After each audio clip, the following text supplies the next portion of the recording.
So when it comes to designing with ceiling fans, whether for the interior or exterior of your home, there are a couple of things you need to be aware of, and that is what I'm going to be tackling in this video.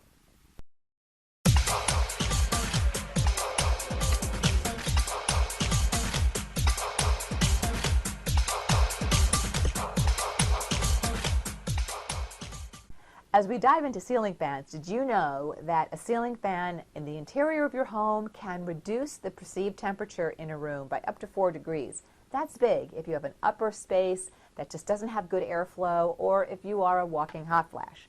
And in terms of exterior fans in a covered exterior space like a covered porch, they are great devices for helping to keep the bugs at bay, particularly mosquitoes, which do not like drafts. Who knew?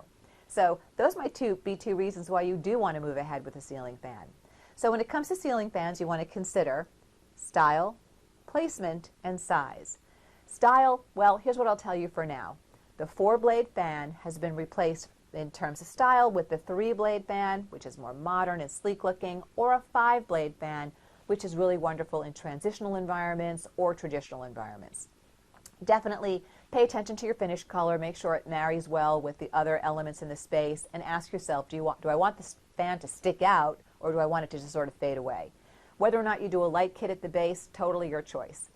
But do know that it's important for placement that you stay at least 18 inches off of your walls. In fact, why don't we take a look at a picture that depicts that.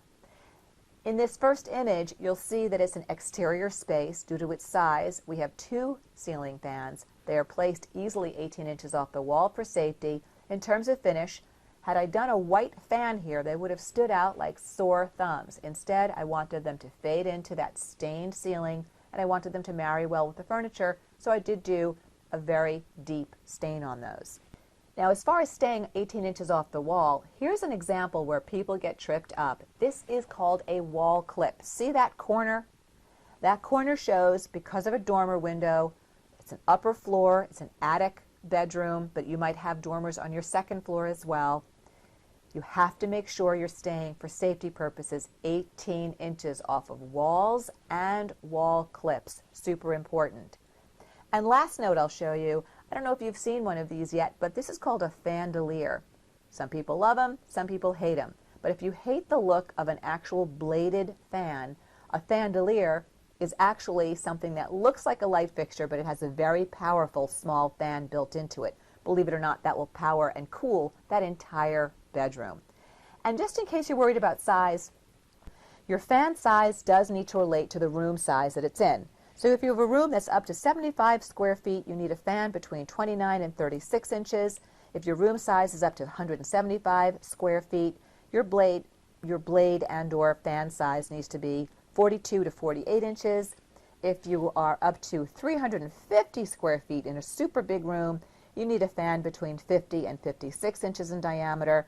And larger than 350 square feet, you can go to up to a 60-inch fan or larger, or you can start doing multiple fans. I definitely recommend that you work with your lighting store or your subcontractor or builder to help you identify the ideal fan size if you're at all confused.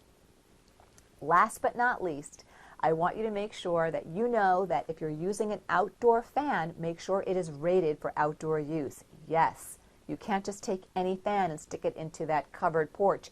The motor has to be encased so that it can absolutely tolerate temperature shifts as well as moisture. So that's all it is. If you're a fan of ceiling fans, hopefully this video has been a big help.